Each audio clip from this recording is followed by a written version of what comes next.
Bonjour et bienvenue. L'objet de cette vidéo est de comprendre le mécanisme de délestage et de revenir sur l'enquête annuelle de délestage.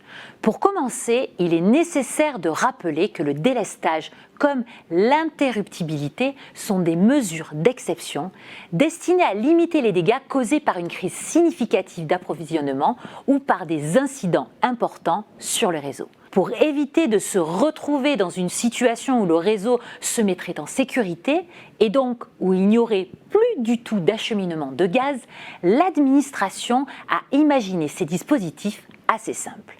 À savoir, demander aux clients qui consomment le plus de diminuer leur consommation pour essayer de préserver au maximum l'alimentation des autres clients, notamment ceux exerçant des missions d'intérêt général. Et pour autant, il existe bel et bien des différences entre ces deux notions. Parlons d'abord interruptibilité. C'est une mesure de marché au sens des textes réglementaires, ce qui veut dire qu'elle repose sur des contrats souscrits librement par des clients. Le délestage, quant à lui, représente une obligation en cas de crise.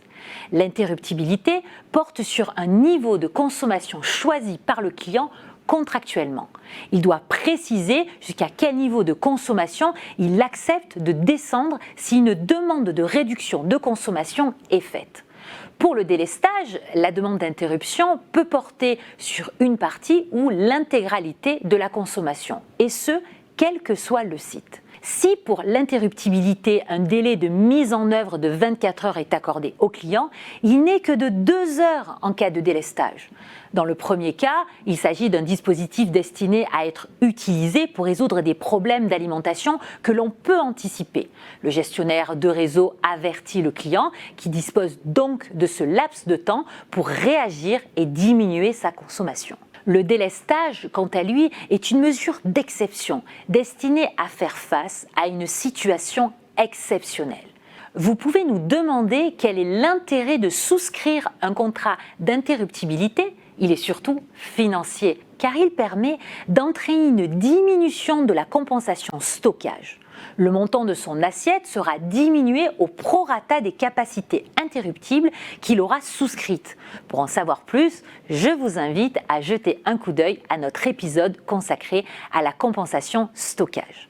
Depuis 2020, une enquête délestage a été mise en place. Son objectif est de prioriser les ordres de délestage en cas de besoin. En d'autres termes, dans la mesure du possible, il s'agira de ne pas délester tous les sites, mais de choisir ceux pour lesquels ce sera le moins compliqué. Cette enquête est menée par les gestionnaires de réseau auprès des plus gros clients, ceux à très forte consommation. La population concernée par l'enquête délestage regroupe les sites raccordés au réseau de transport ou au réseau de distribution et dont la consommation annuelle de référence est supérieure à 5 gigawattheures par an. Cette enquête est prévue dans un décret délestage qui paraîtra prochainement. Les principales questions de cette enquête de délestage visent à discerner le niveau de risque encouru. On demande donc aux sites s'ils encourent des risques économiques significatifs en cas de forte diminution de la consommation dans un délai inférieur à 2 heures. Et si oui, on cherche à savoir à partir de quel niveau de consommation ces risques économiques significatifs sont susceptibles d'apparaître. Les experts réseau vont réceptionner les réponses apportées à l'enquête et les transmettre aux préfets des départements qui les contrôleront. À partir des réponses données, les préfets de département établiront des listes de priorités en cas de délestage. Dernier point important. En cas d'absence de réponse à l'enquête, le site sera automatiquement considéré comme n'encourant aucun risque en cas de délestage. En conséquence, il figurera sur la liste des sites à délester en priorité, sans restriction de niveau de consommation.